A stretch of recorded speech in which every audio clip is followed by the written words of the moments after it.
नमस्कार, आप देख रहे हैं राष्ट्रवाणी और मैं हूं आपके साथ सुमन। कहते हैं कि आधुनिक युद्ध केवल बंदूकों और मिसाइलों से नहीं जीते जाते, बल्कि जानकारी, तकनीक और दुश्मन की क्षमता को समझने की ताकत से जीते जाते हैं। कई बार युद्ध क्षेत्र में हासिल हुई एक छोटी सी तकनीकी जानकारी वर्षों की रिसर्च से भी अधिक मूल्यवान साबित हो जाती है। यही कारण है कि दुनिया की बड़ी सैन्य शक्तियाँ केवल हथियार बनाने पर ही नहीं, बल्कि प्रतिद्वंदी देशों की तकनीक को समझने और फिर उसका विश्लेषण करने पर भी अरबों डॉलर खर्च करती है। आज चर्चा एक ऐसी ही खबर की है जिसने अंतर्राष्ट्रीय रक्षा जगत में एक हलचल पैदा कर दिया। हाल के दिनों में कई मीडिया रिपोर्ट्स में दावा किया गया कि भारत को चीन की अत्याधुनिक एयर टू एयर मिसाइल यानी PL-15E के अध्ययन का अवसर मिला है।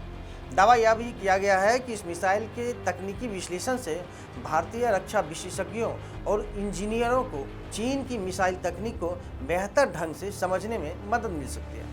हालांकि इन दावों की स्वतंत्र और आधिकारिक पुष्टि थोड़ी सीमित रखी गई है, इसलिए इन्हें रिपोर्ट्स और विश्लेषणों के संदर्भ में ही देखा जाना चाहिए। रक्षा विशेषज्ञों के अनुसार PL-15E चीन द्वारा विकसित लंबी दूरी की एयर टू एयर मिसाइल का निर्यात संस्करण माना जाता है। यह मिसाइल आधुनिक रडार तकनीक, डेटा लिंक और सक्रिय रडार सीकर जैसे उन्नत प्रणालियों से लैस बताई जाती है। चीन लंबे समय से इसे अपनी वायु शक्ति की महत्वपूर्ण उपलब्धियों के रूप में प्रस्तुत करता रहा है।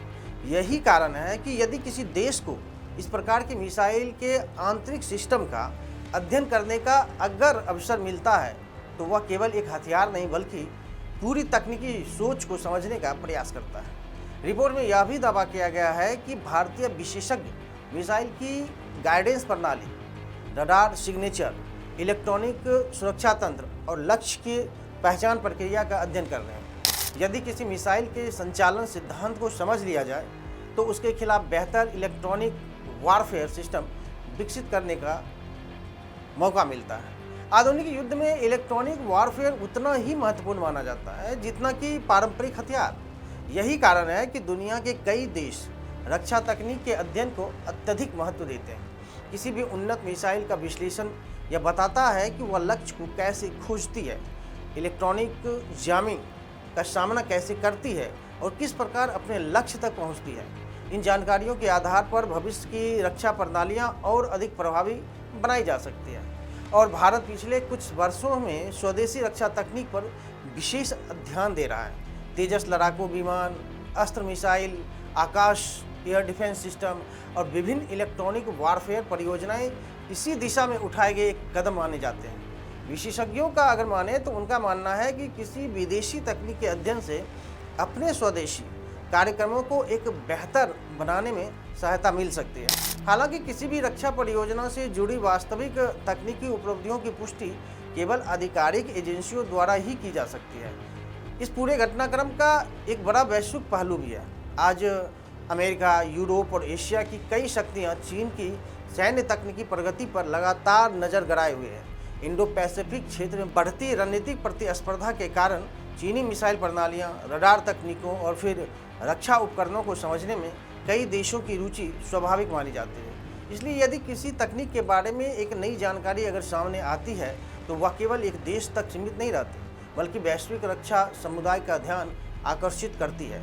लेकिन इस पूरी कहानी का सबसे महत्वपूर्ण सबक क्या है, इसे अगर समझना है तो सबक यह है कि 21वीं सदी में शक्ति केवल हथियार रखने में नहीं आती, बल्कि ज्ञान और तकनीकी समझ से आती है।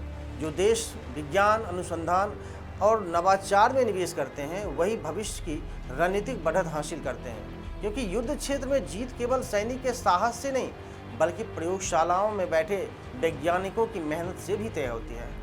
भारत आज जिस तेजी से रक्षा आत्मनिर्भरता की दिशा में आगे बढ़ रहा है वह केवल सैन्य क्षमता बढ़ाने का प्रयास नहीं बल्कि तकनीकी स्वतंत्रता की ओर भी एक महत्वपूर्ण कदम है।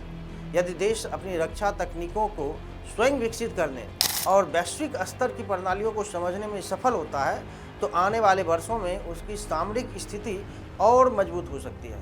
फिलहाल इस विषय पर आधिकारिक सूचनाओं और विश्वसनीय रक्षा विश्लेषकों पर नज़र बनाए रखना जरूरी है, क्योंकि रक्षा और सुरक्षा से जुड़े मामलों में तथ्य, तकनीकी और प्रमाण सबसे महत्वपूर्ण माने जाते हैं।